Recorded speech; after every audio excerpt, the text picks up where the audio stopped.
So, hey guys, it's me again, and I'm here with another in this series of stories about calamitous people. This one actually is going to be a series of 3 stories. But anyway, here we go. So, after we all got out of high school and in college, what have you, a number of us joined the Army Reserves, like I did, and a lot of the local guys joined the National Guard.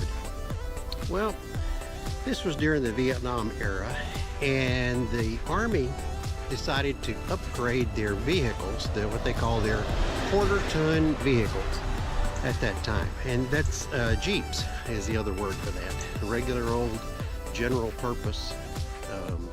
That's where the name Jeep came from, general purpose, GP. So anyway, they were upgrading to a newer vehicle, and these were a totally different design.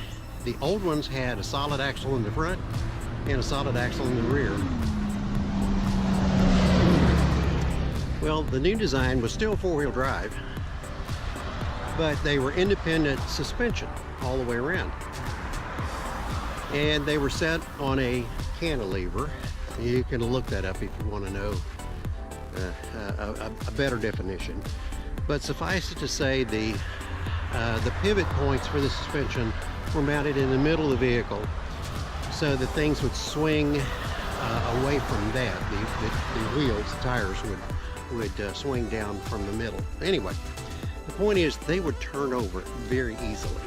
If you took a turn, like a turn, left or right hand turn too sharply, these new Jeeps would flip over on their side. And it was such a problem that the Army had to address it. So they sent out a training, as they will do. They sent out a training film because they couldn't figure out any way to fix it mechanically. So they sent out this training film to all the local National Guard and Reserve bases, and they showed everybody the safety procedures for not taking a turn too fast and tipping your Jeep over and causing injury or death. There were actually a number of deaths because of that design flaw. But anyway, so we had this guy, one of the locals there that we went to high school with, was named Mike Green. They viewed this safety training film at the local armory there in Melbourne, and then they released everybody. And so first thing Mike wanted to do was to test the new theory, and what he discovered was that, yeah, it really was easy to tip one of those Jeeps over.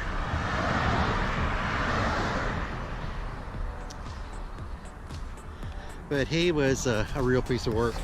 He was always into something, and there was this one particular year we were bad about fireworks and that sort of thing. When I say we, I'm talking about all of the guys my age. We were just mischievous, like teenage boys tend to be sometimes. And so we were having fun one holiday time, probably around 4th of July, because there was definitely fireworks involved. But back in those days, you could get these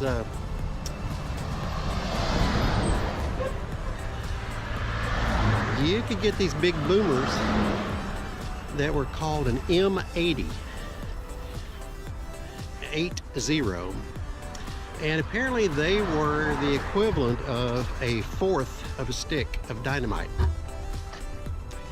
So boys will be boys. We would be out testing those things just to see what we could blow up with. what Mike discovered was that if you, and it was rumored also that they would blow up even underwater. So, sure enough, if you light one and drop it down a toilet,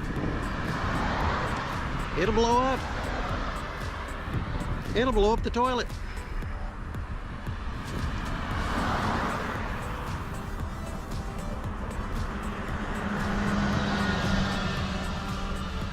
Unfortunately, Mike wasn't the only one to have some rough luck with the M80s. Another friend of mine does. About that same time, he and a friend, and this is Carol Lee I'm talking about, but he and a friend were out one night, and they were tossing them from a car, and that was not that unusual. You know, you light an M80, you toss it out the window, and it goes boom and shakes up the neighborhood type thing. I mean, they were loud. So anyway, they're out riding around over in North Melbourne. They're tossing these M80s out of the car. Well, Carol lights one and tosses it out the window. Of course, the windows were down on the car. Well, this particular car was his father's Buick, and those cars had a vent window, which meant that right next to the glass there was a vertical piece, and there was a small window that would tilt in and out. And the purpose was you could just crack that little vent window open without having to roll down your entire you know, the entire window on the car. Well, anyway, the window was down on the car because they were tossing fireworks out.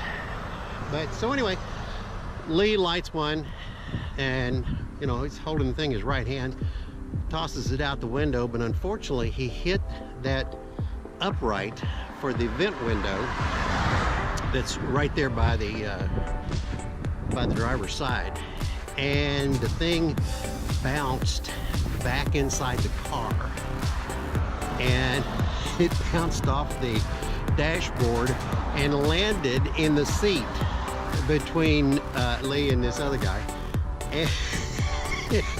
And of course they're driving. They know it's going to go off.